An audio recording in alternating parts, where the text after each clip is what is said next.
Seja muito bem-vindo ao programa Bíblia Fácil. Nós temos a cada semana um encontro marcado, separamos uma hora para estudarmos a Palavra de Deus. E que bom é receber você junto com esse grupo que já se tornou uma família, né?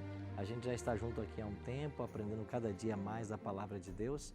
E é bom receber você de qualquer estado brasileiro, onde quer que você esteja, de norte a sul, de leste a oeste, ou até você que nos acompanha, né, pela Novo Tempo fora do Brasil. Um abraço carinhoso para você.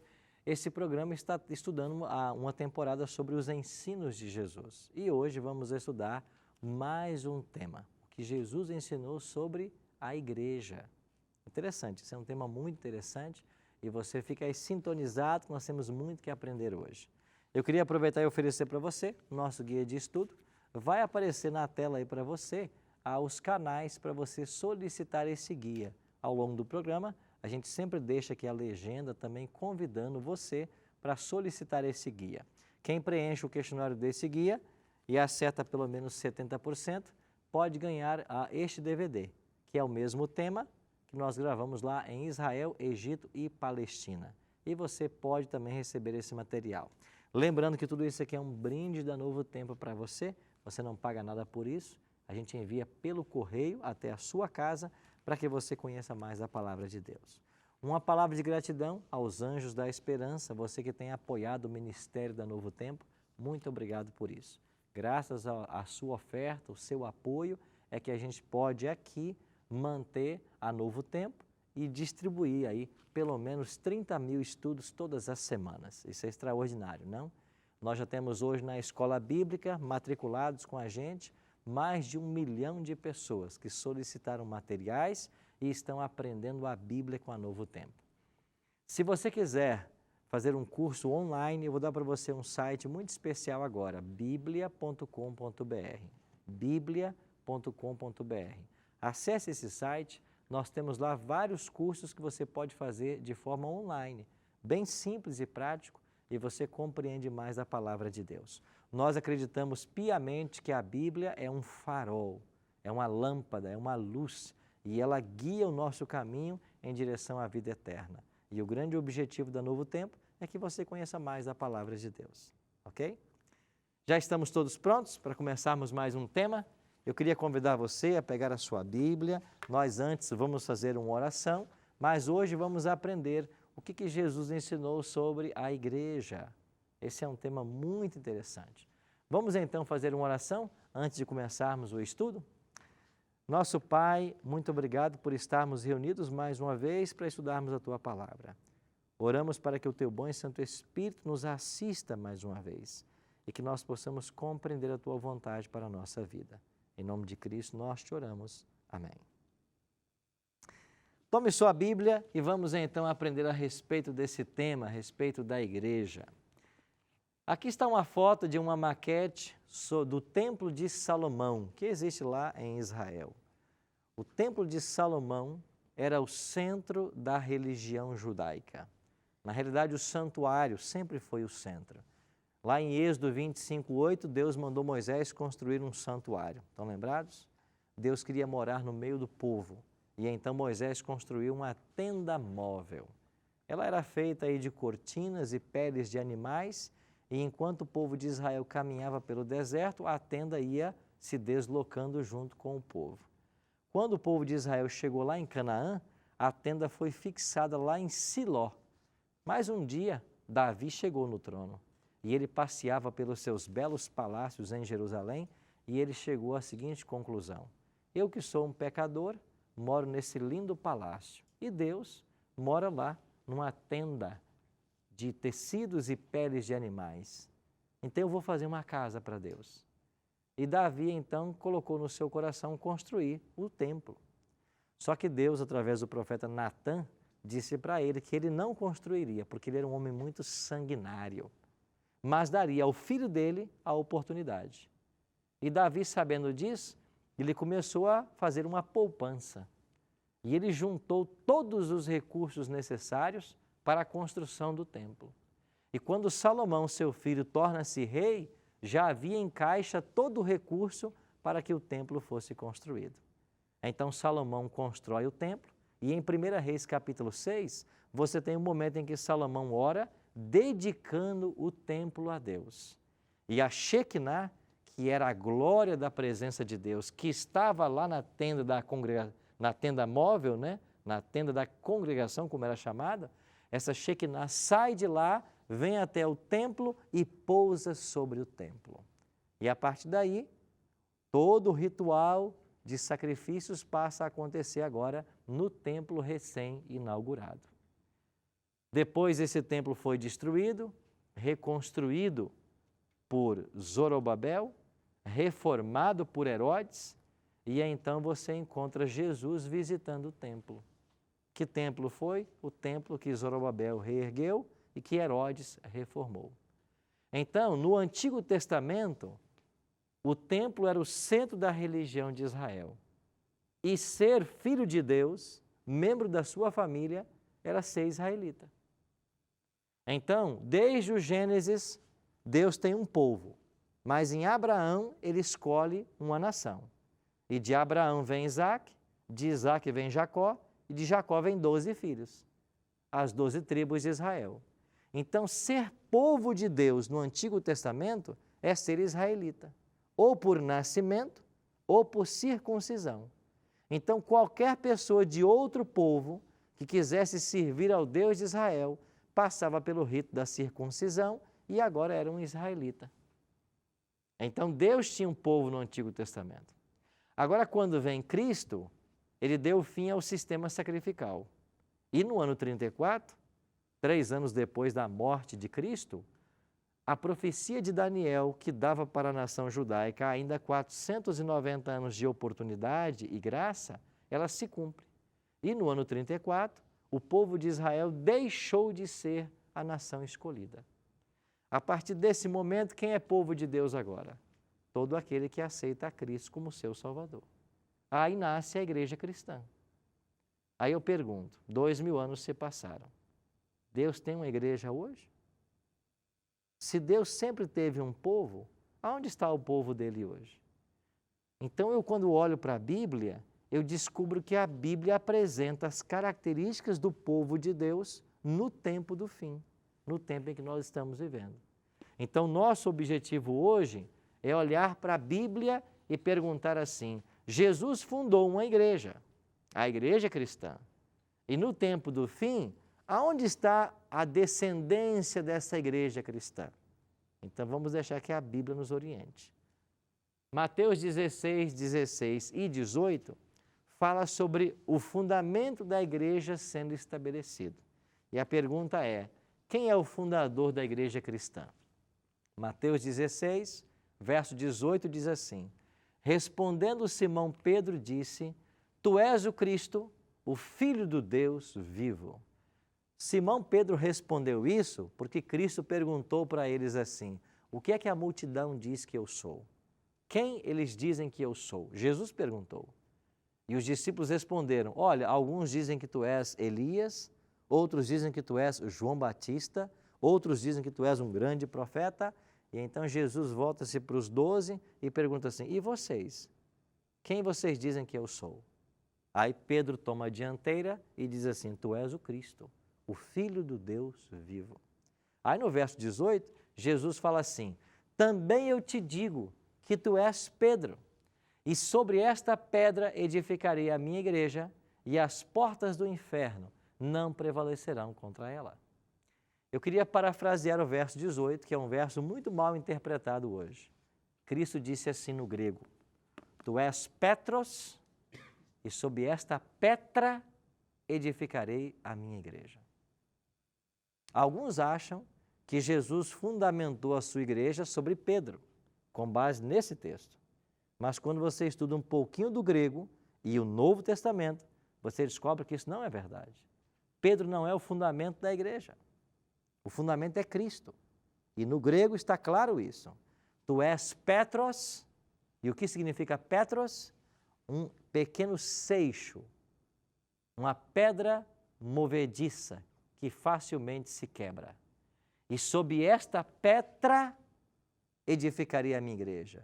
E o que é pedra é rocha. Então, em outras palavras, tu és Pedro, mas sobre esta pedra eu edificaria a minha igreja.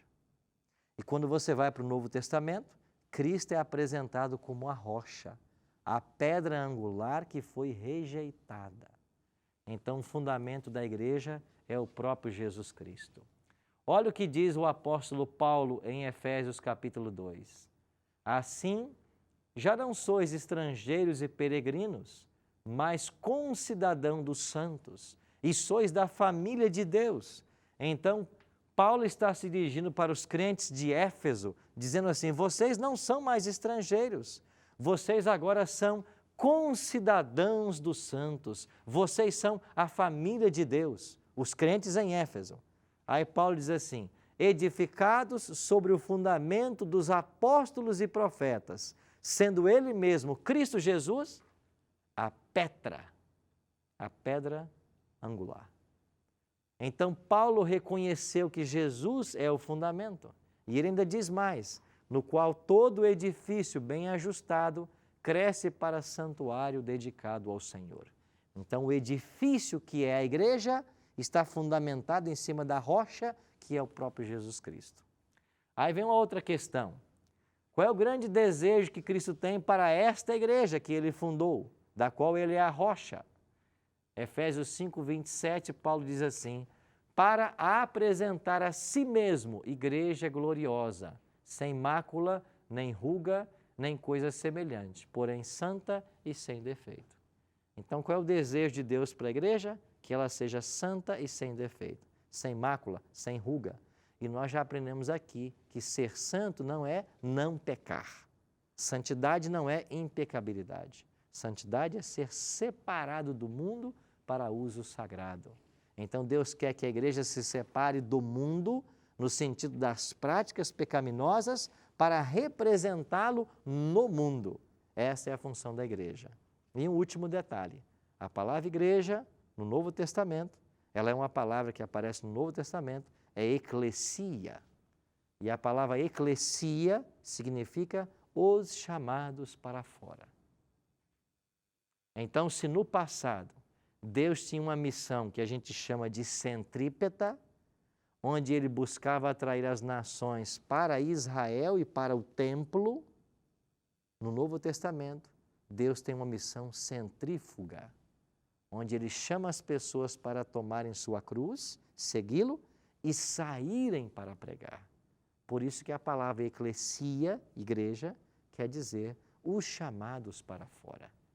Você se torna cristão e você é um chamado para levar o evangelho. Logo, etimologicamente, não existe cristão que não esteja envolvido com a missão. Carlos? Pastor, o senhor falou que a questão da gente ser cristão não tem como a gente esconder isso, né? É verdade. Às vezes a gente tem pessoas próximas que a gente ama muito, mas a gente tem receio de que ela não aceite a verdade que às vezes a gente está aceitando. Por exemplo, o senhor falou também que cada um vai ser julgado conforme o conhecimento que tem. Eu serei um cristão genuíno se eu difundir a mensagem, mas para que essa pessoa tenha, às vezes na nossa visão humana, uma luz, porque a gente acha que ela não vai se salvar, a gente não apresentar para ela, a gente não está sendo um cristão genuíno. Não está. E até existe uma advertência muito severa que eu já mencionei para vocês aqui. Deus diz que nós somos os porta-vozes dele e que se nós não advertirmos o ímpio do seu caminho, o pecador do seu pecado, nós nos tornamos responsáveis. Então, se eu tenho a oportunidade de testemunhar para alguém, de falar para ele de Cristo, dos princípios que a palavra nos ensina, se eu tenho a chance e não falo, essa pessoa, por não conhecer, talvez eu me torne responsável por essa pessoa. Então eu tenho que aproveitar cada oportunidade para dar o testemunho. Eu não digo não por não conhecer, porque o senhor falou realmente que cada um vai ter a luz para se conhecer. Mas eu posso ter sido instituído à luz dessa pessoa e ter falhado nisso. E ter falhado. Ela não recebeu a luz que poderia ter recebido num momento especial da vida dela. Eu fico pensando, outro dia eu estava em que estado eu estava. Eu acho que foi no Mato Grosso. E eu fui participar de um café da manhã num domingo numa igreja. E lá eu conheci um senhor de mais ou menos uns 70 anos. E ele, depois que a gente estava ali no café, ele quis falar comigo, me abraçou e disse assim: Pastor Arilton, eu queria dizer muito obrigado para o senhor. Muito obrigado porque eu fui cristão na minha vida mais de 50 anos. E só com a Novo Tempo eu encontrei a verdade. E eu fiquei pensando, mais de 50 anos eu vivi enganado. Pastor, hoje eu tenho 70 anos.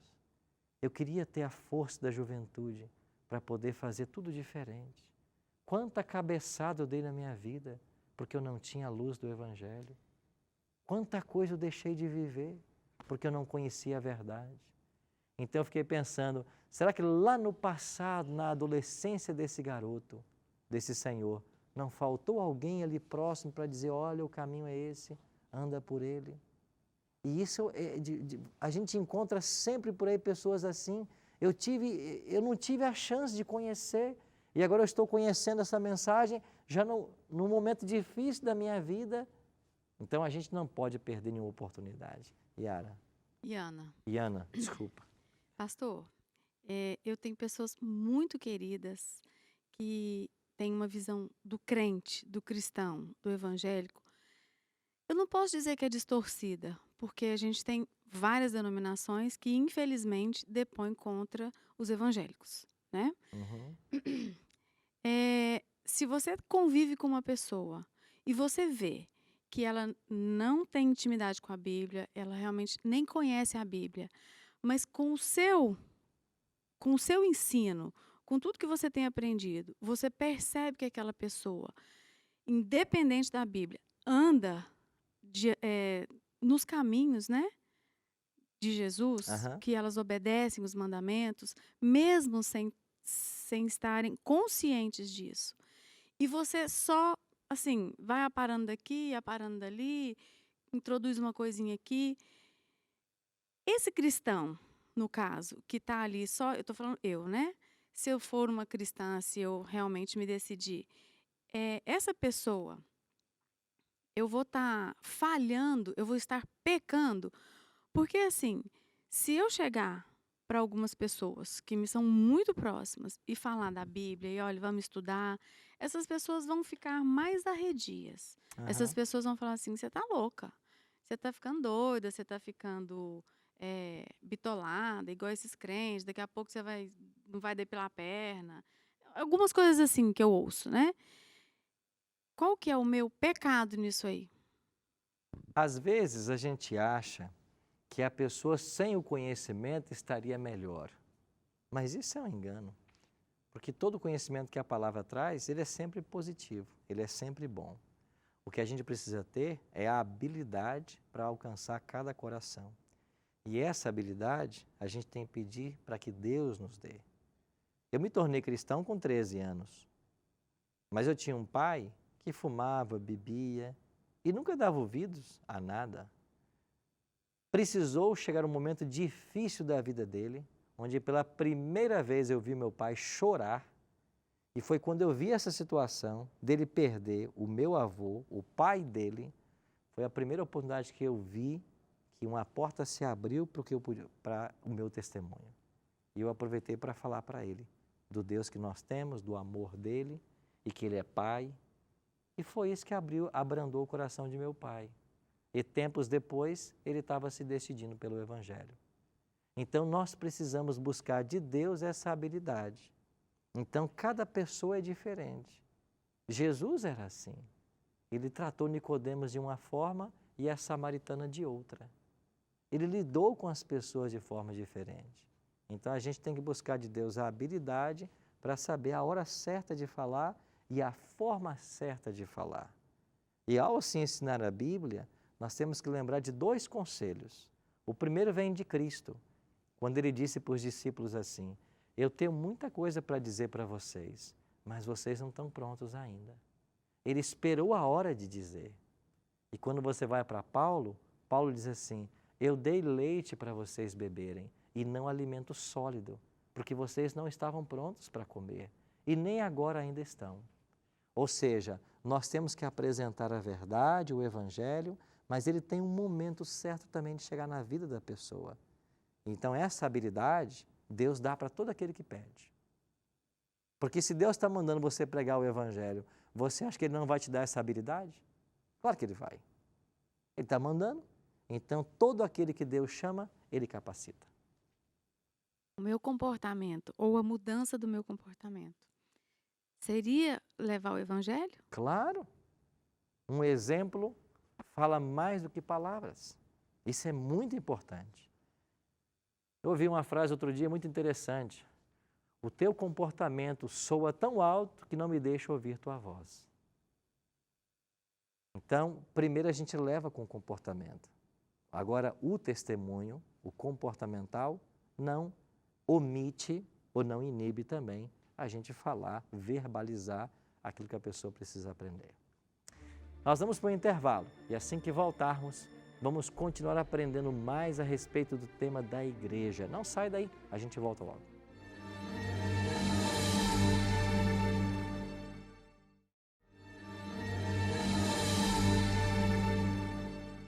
Estamos de volta com o programa Bíblia Fácil, hoje aprendendo a respeito da igreja e vendo que o fundamento da igreja cristã é Jesus Cristo. A pergunta que vamos responder agora nesse bloco é: aonde está essa igreja de Jesus Cristo hoje? Deus tem um povo remanescente no tempo do fim, antes da sua volta? Você vai descobrir que sim. E nós vamos aprender hoje quais são algumas características desse povo de Deus. Antes, O meu é só uma complementação. Tem um versículo na Bíblia, por eu ser católico, eu acabo não decorando quais os versículos realmente, mas... E a gente também não tem muito costume de ler a Bíblia, ou seja, o que chega para a gente na igreja é um texto já escrito que a gente tem que ler aquilo, em cima daquilo. Não é aberta a Bíblia na hora para falar o que a pessoa está precisando ouvir. Aí tem uma parte na Bíblia que diz bem assim, né, que aquele que ama o seu pai e a sua mãe mais do que a mim, não é digno de mim. É só uma complementação. é verdade. Isso quer dizer o seguinte, que nós temos que amar a Cristo acima até das relações familiares. Então, se um pai ou uma mãe me impede de ser cristão, trabalha contra o meu cristianismo, me pede para fazer coisas que a igreja, que a Bíblia não permite, eu posso dizer não e ainda assim não estarei desrespeitando meus pais ou quebrando o 5º mandamento.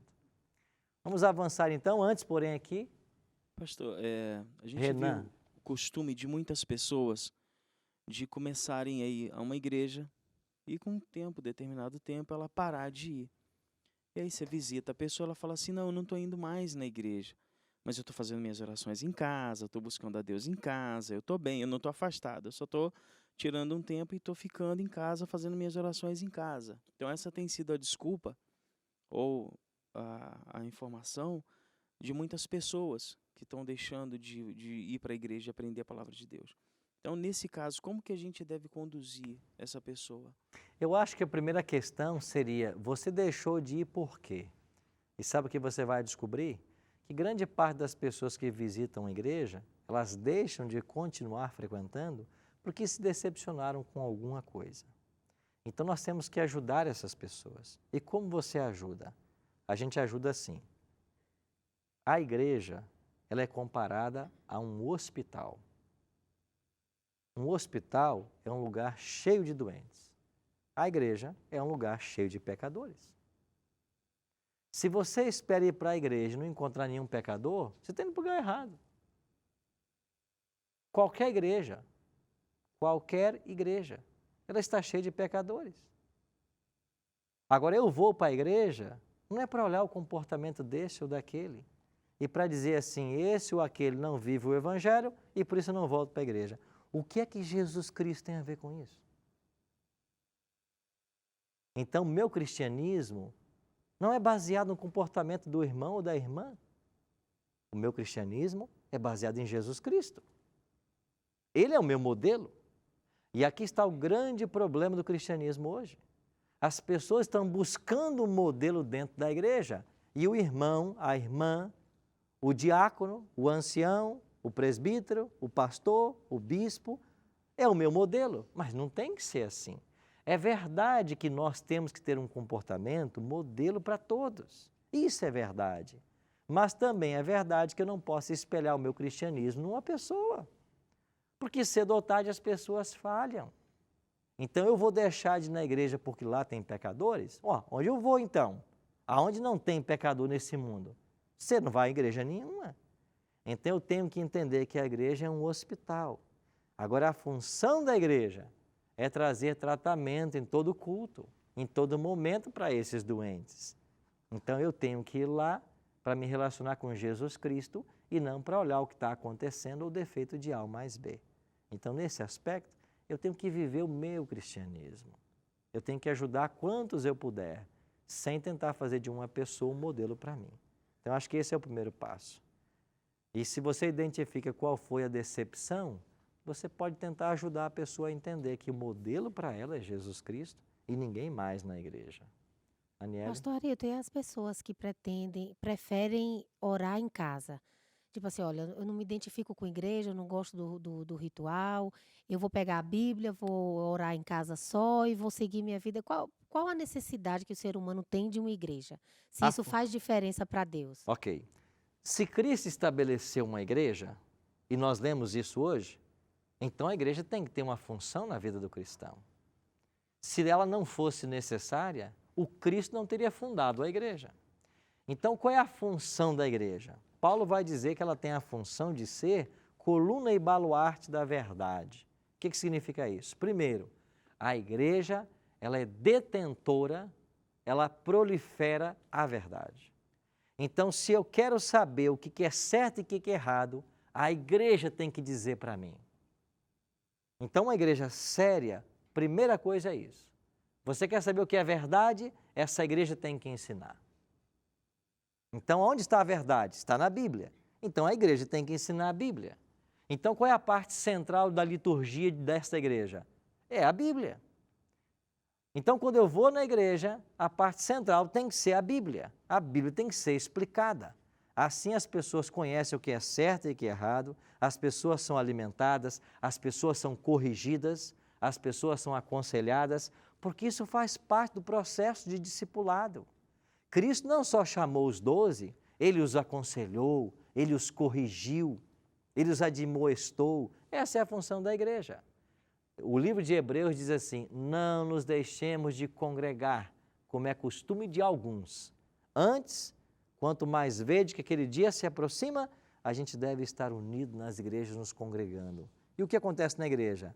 A adoração a Deus, o estudo da palavra e a confraternização dos irmãos. Porque nós somos uma família e não existe cristianismo isolado.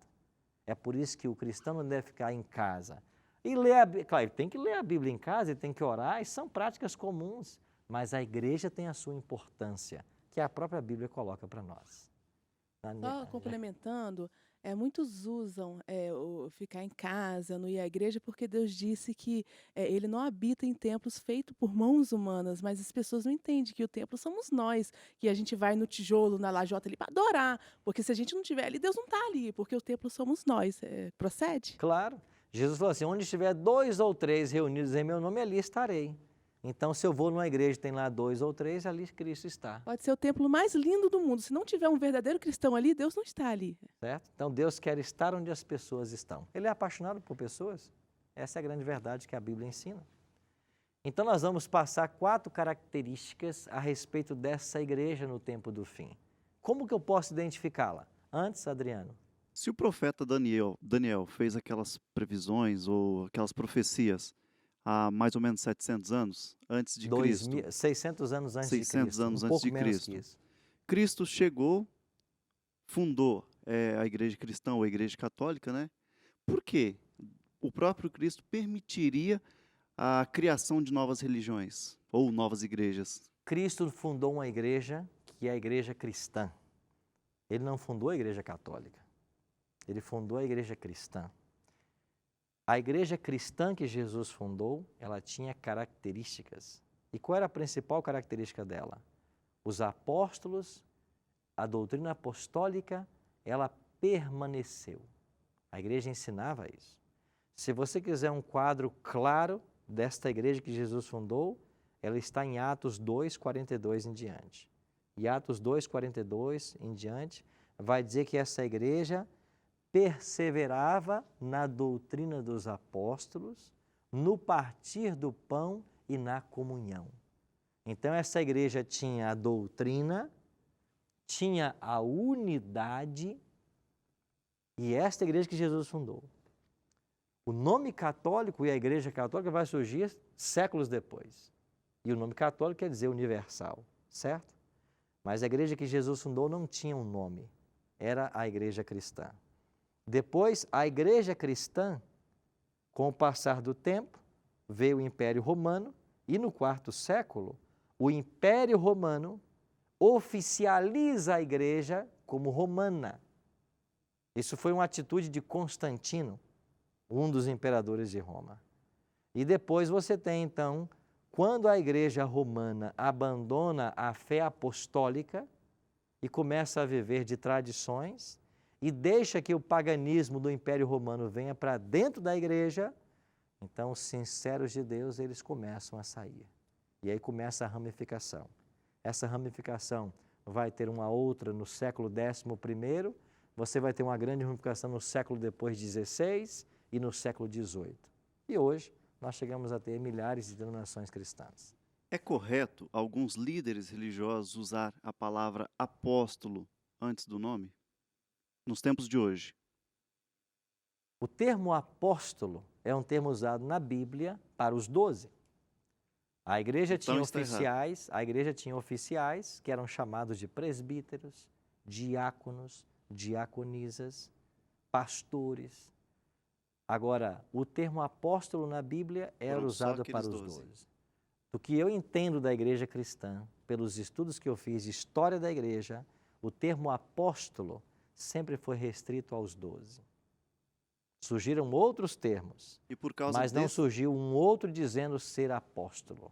Apóstolo sempre vai permanecer os 12. desculpe ter interrompido o senhor, e por causa desse apóstolo, acaba puxando, né, várias pessoas para o caminho errado.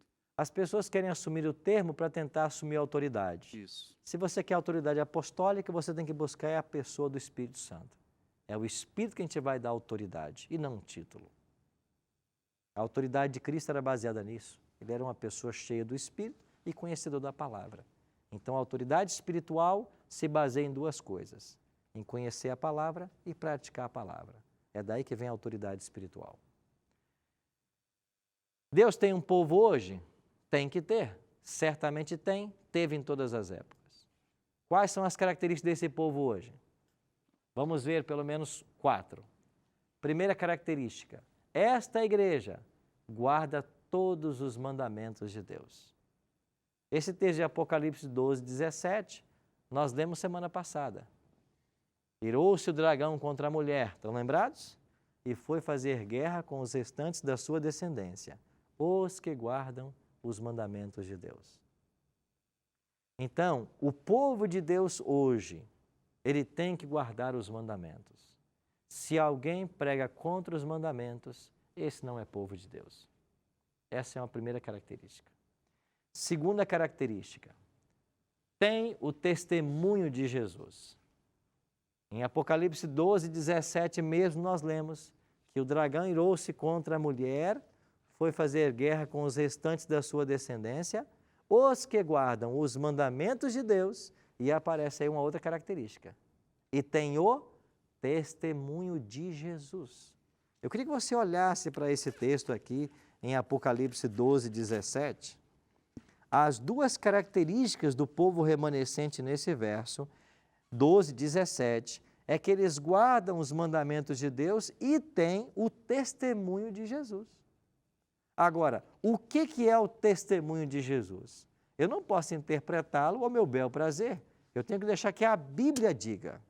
Então você vai para Apocalipse capítulo 19, no verso 10, e no finalzinho do verso 10, a Bíblia diz assim: pois o testemunho de Jesus é o espírito da profecia. Então, o povo de Deus no tempo do fim, eles guardam os mandamentos e eles têm o espírito de profecia. O que é esse espírito de profecia? É a presença do dom profético. Lembra que o apóstolo Paulo disse que os dons espirituais estariam com o povo de Deus até o tempo do fim?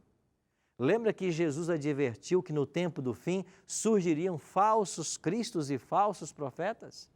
Então tem que haver também o verdadeiro, porque ninguém aqui conhece uma nota de R$ 15 falsa. Você conhece?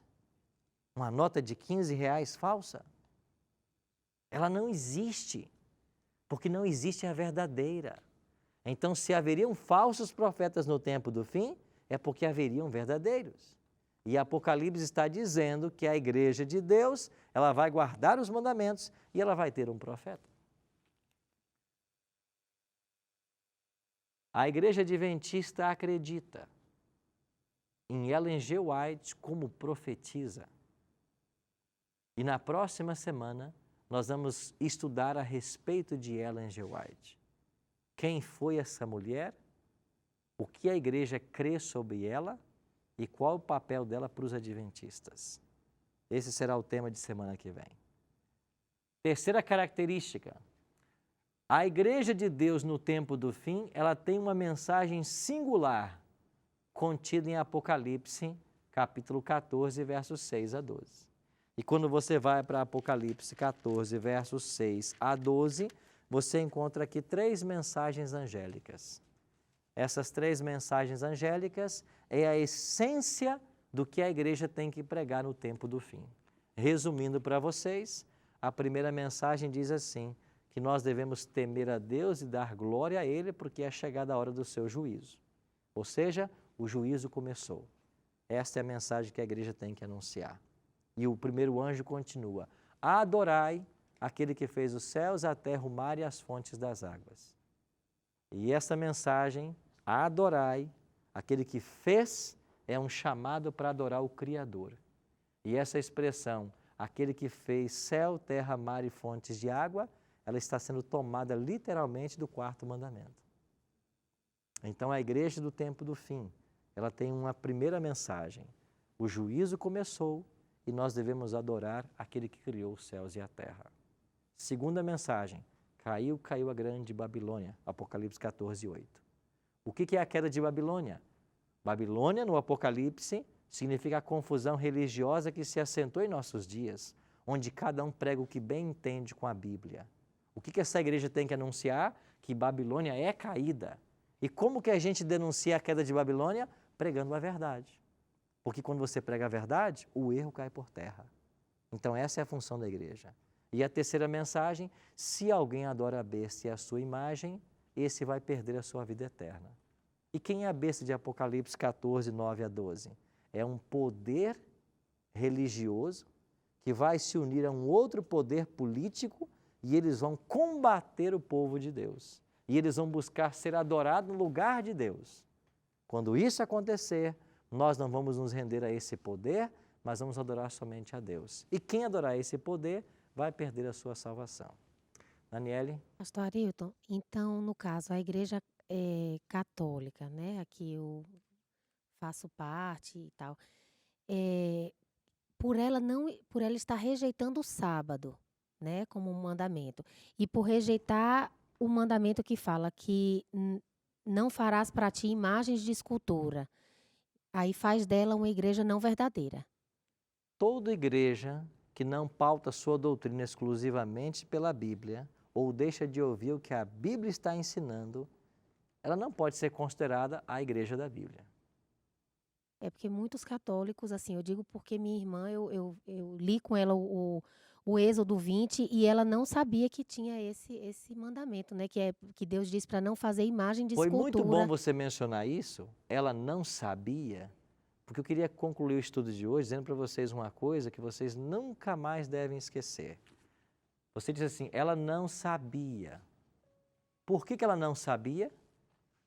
Porque existem pessoas sinceras em todas as igrejas. O que salva finalmente eu e você não é a placa de uma igreja. O que salva é a verdade.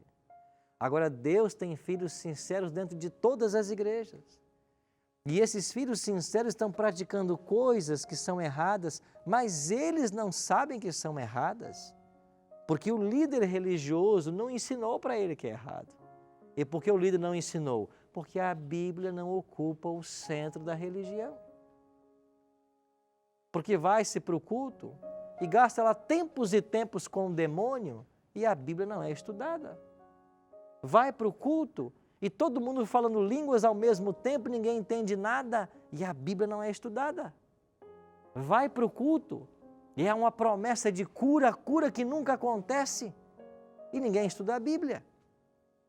Vai para o culto e só se fala em dinheiro, do início ao fim, dinheiro, dinheiro, dinheiro.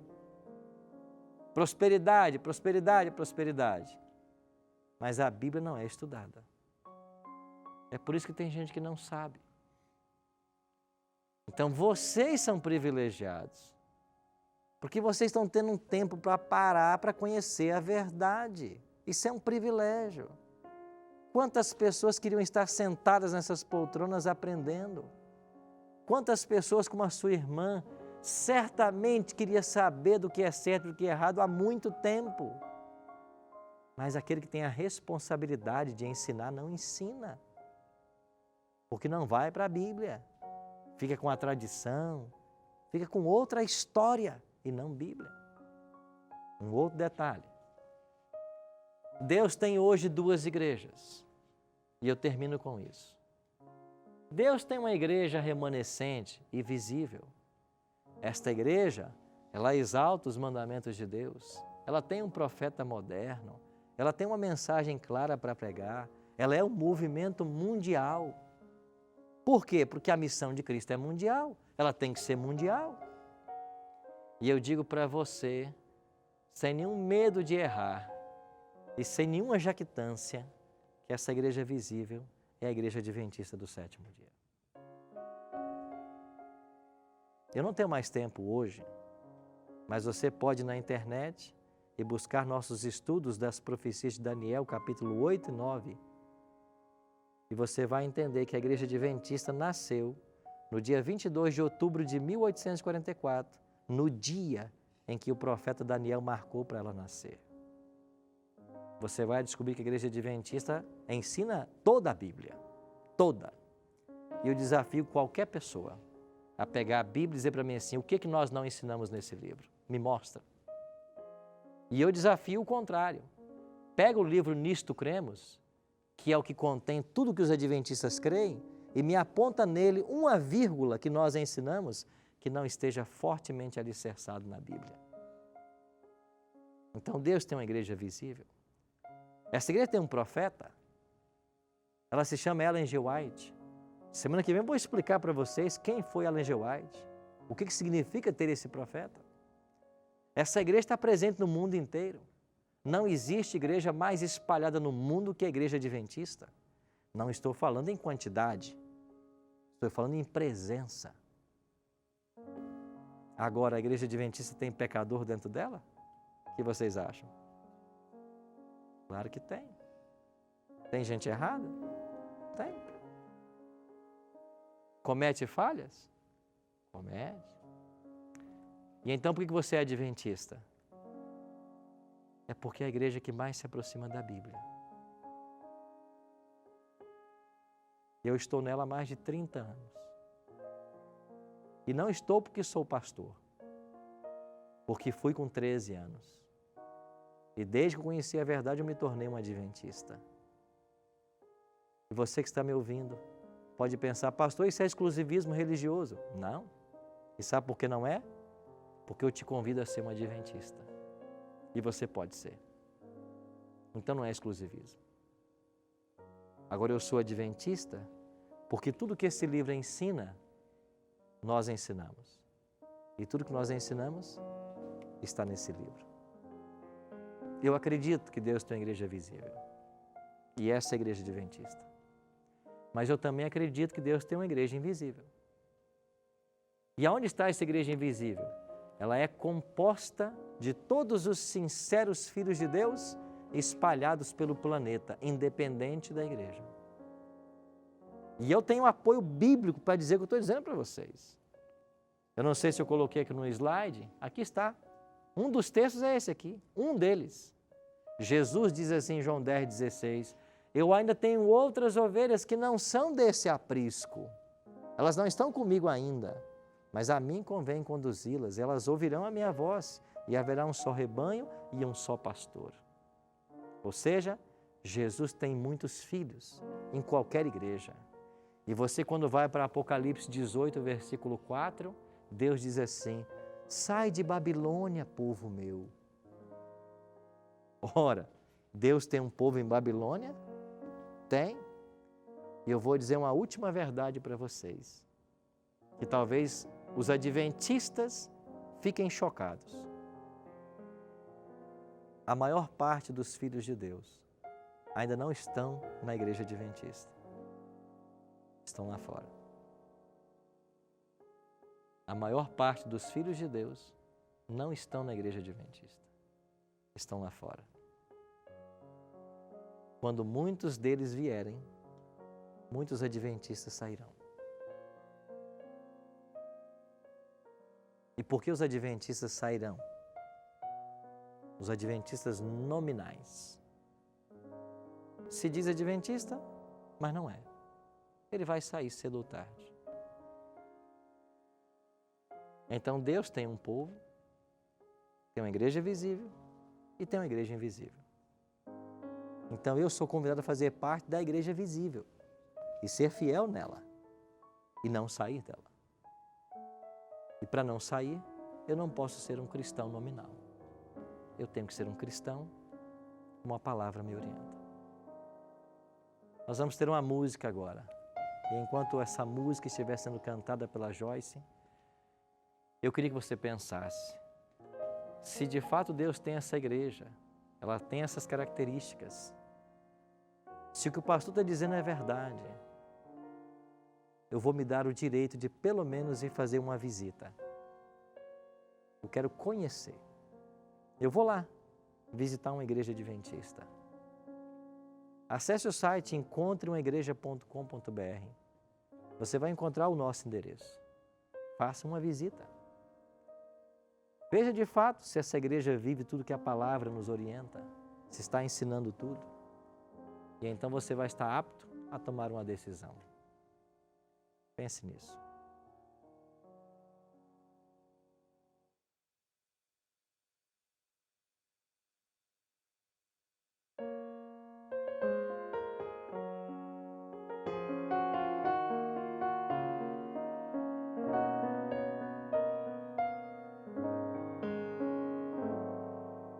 Não importa quão distante tens andado de Jesus,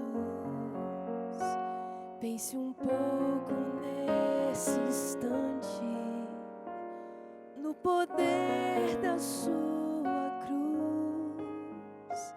Seu amor não tem limites, não tem lógica ou razão.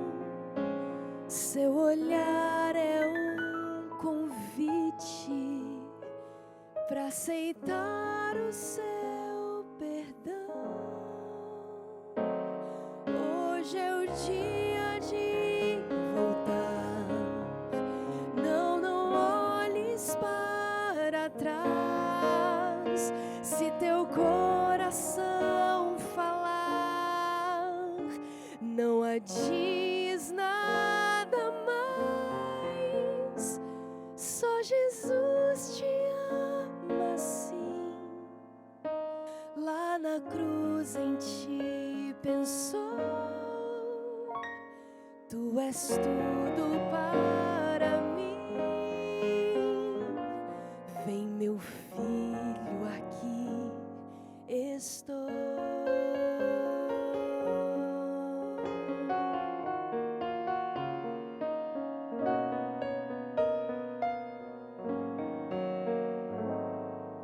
Os defeitos do passado não vão mais te dominar.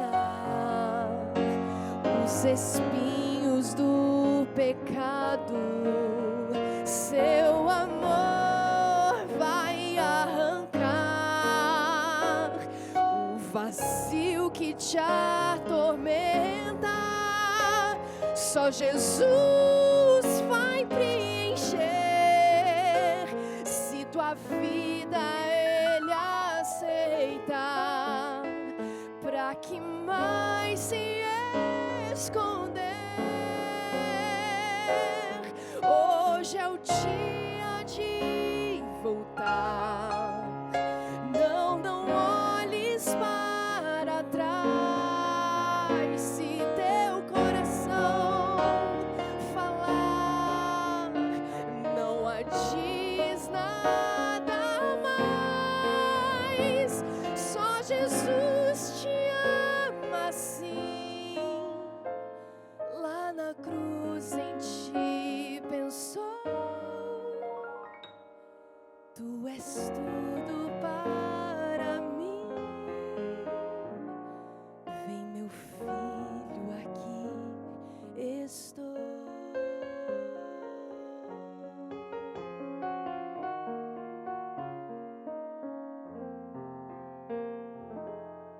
É Jesus quem fala assim.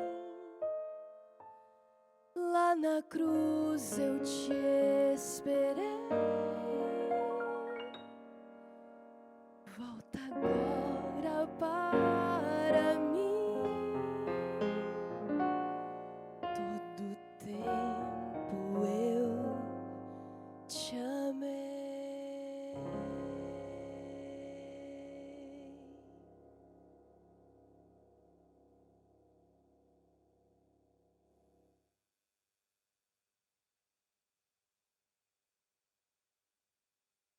Obrigado, Joyce.